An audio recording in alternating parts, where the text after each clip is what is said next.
And then, well, yeah, I became that man. I just saw it for my own pleasure. I, well, yeah, I just became evil. I would just, well, yeah, no, just search for pleasure. I didn't do much. Like, I didn't sleep with 5 4 women. No, I think in total, at least in Utah, it was two. And then I moved to El Paso. That's where I had another woman. We didn't really fornicate, but we did things to each other. But I just became evil. Evil in every way, just seeking pleasure, just looking out for myself. No love, nothing, just lust all the time. And then I came back to live in Florida. And, well, yeah, I was still that same evil man. But now my vision, my eyes, you could see it in my eyes. I mean, even now, whenever I look in the mirror, I sometimes just say, "Wow, God, how much change you have, how much you have changed me." Because I look at my eyes and I realize they're no longer downcast. Every day I'd wake up and I just wake up and be, wow, I woke up back here. Every day wanting to go back in time, regretting everything, Not in good ways.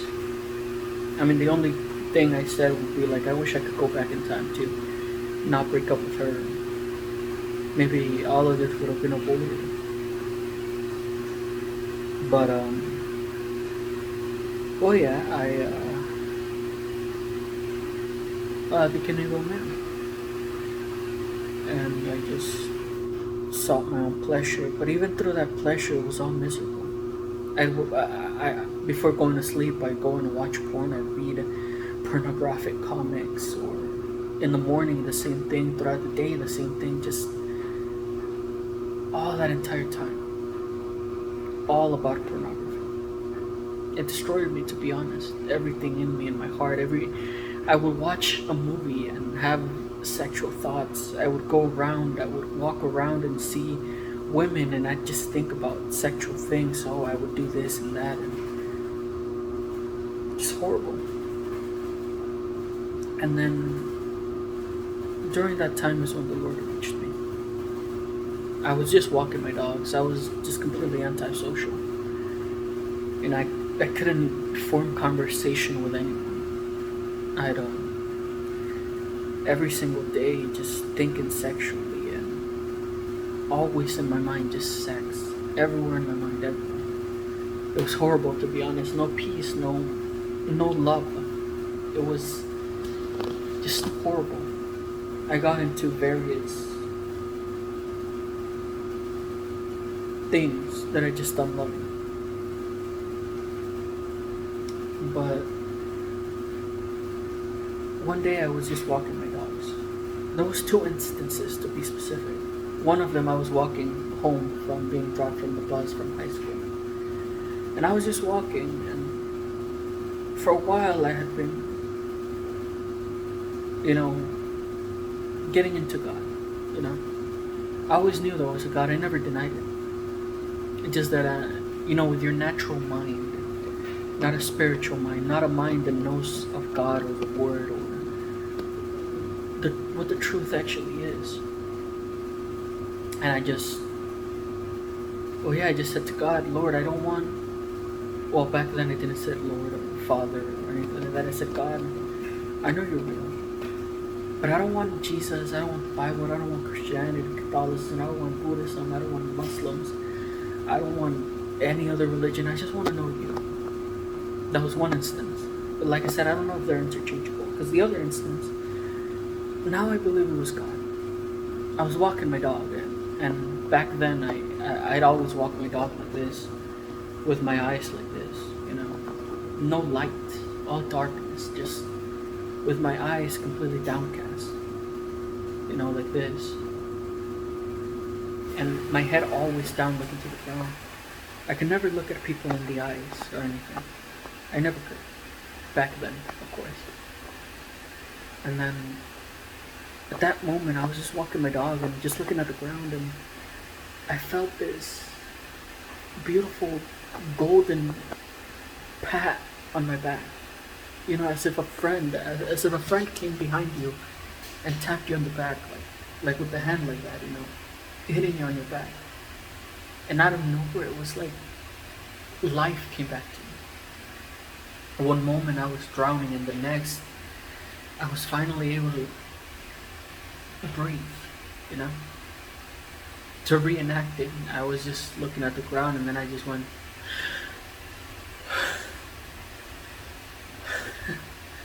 and then just laughing and smiling. I was like, what was that? I was just, like I said, I don't know which one came before. I don't know if I made that. Now you could say it was a prayer to God, or if it was that first I had that, and then I made that prayer, or first I made that prayer, and then that all the presence came back to me. But anyway, after that is when I believe God reached me and rescued me. After that, it just sort of became a process. I started, like I said, I don't know which one came first, but eventually I just started looking at videos about God, about the Bible, just different things, like anecdotes, you could say. That's when I began going deeper and deeper and deeper into it. By this point, I was still living in the world, playing video games. Sometimes I watch porn and everything, or read those comments. And then, I just kept going deeper. Eventually, I began realizing it's like I just began changing by myself. Not by myself, obviously, but yeah. And I began realizing, or God began revealing to me my sin. Eventually I began repenting. I began working towards getting away from all of that, because it's what brought my downfall. And I just became, that's when I just began getting closer and closer to God. And eventually I started listening to the Bible. It first began like just listening to the Bible. Probably on YouTube you can find it as a dramatized version of the Bible. And then after that, I just began going deeper into the Bible. Began searching and searching and searching, reading and reading and reading, learning and learning and learning. And eventually I accepted God into my life. I realized that I needed to change, that it wasn't good for me to stay the way that I was. So I got baptized in my own tub. I did it by myself because I was so antisocial. I'm hoping that later on I can go to church and have a proper baptism, the normal ones, where someone dips you into the water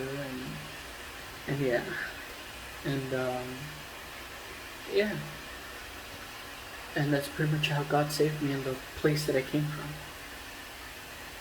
An evil man, and to put it drastically, I remember something that I remember. That girl that I mentioned in Massachusetts, she once told me, I feel unsafe around you. And now I reach out and I text women, trying to date, of course. And now many women just tell me, I feel so safe around you. And it's just this drastic change from people saying that from women, to put in this place, in this situation, from women saying I feel unsafe around you to women saying I feel safe around you. It's just the change that God can bring into your life. This drastic change from being a man who was self-seeking to a man that is always trying to love others, always putting others before himself. It's a great change. But that's That's my testimony as to how God reached me, everything that I went through, the change that I went through. It's unbelievable. Nothing that a therapy, a human, other humans will never be able to bring the change that God brought to me. But yeah. Now, whoever watches this, I do ask for prayers. Don't get me wrong, I went through a lot, and even right now, I find myself backsliding a bit. Or at least being tempted so much that sometimes I give in. That sometimes I am attacked to the point that it makes me question about continuing the life of faith. But I mean, Jesus never said it was going to be easy. He never said it was. I mean, straight up, he tells you, like, make sure you know what you're doing. Because following the life of faith is hard. I am tempted every day. Even just this morning, I spent basically the whole morning scrolling through things that I shouldn't have. But I do ask for prayer. Above all else, mercy. That God has mercy on me, because I don't want to go back to that man that I was. But every day I am tempted with the words in my head of, it was so much easier back then. And yeah, in a way, things were easier, but my life was horrible. My spirit was horrible. My spirit was dead. And I don't want to go back there. Not at all. I try to keep up an image, but I realize that's not good. I shouldn't say to myself, oh, why am I doing this? I shouldn't do this. What are people going to say? If I contact this woman, what are people going to say? You know? I rarely consider, and as it is written in Genesis, what I should be saying is what Joseph said. How could I sin against how could I sin against God? How could I do this in the sight of God when he was being tempted with that woman who wanted to sleep with him? And I do ask for prayer to whoever sees this. It's hard, but don't give up. Above all else, guard your hearts. That's one thing that I can say. Guard your hearts. If you find yourself envying people, if you see a man with multiple women or hot and beautiful women, and you feel in your heart this jealousy for him, don't pray to God and tell him, God, I'm being tempted in my heart and I'm having jealousy for this man, from someone who went through it. Pray to God to take away those thoughts of envy towards men and women or people that live in the world. Don't. Guard your hearts. Stay away from that. If you have jealousy, ask God to remove it from me, because I don't want to have it. Because from a brother in Christ to you, to whoever sees this, it is not good. It infects your heart and it destroys you. And that's what I went through. I began envying those who live in the world. And yeah. So don't go there. Guard your hearts above all. Make sure that you never run out of zeal. I know there's a Bible verse. Can't even recall it by memory, or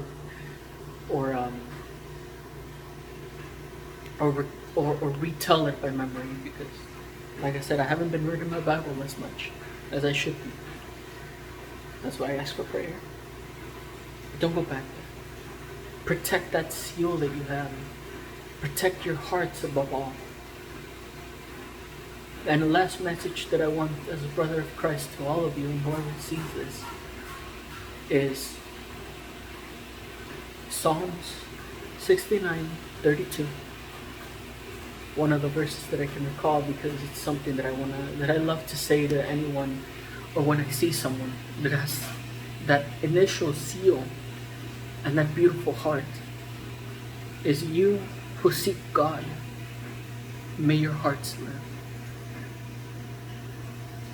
Yeah, that is where it came from. That's from what God rescued me from. But like I said, guard your hearts. never run out of sin.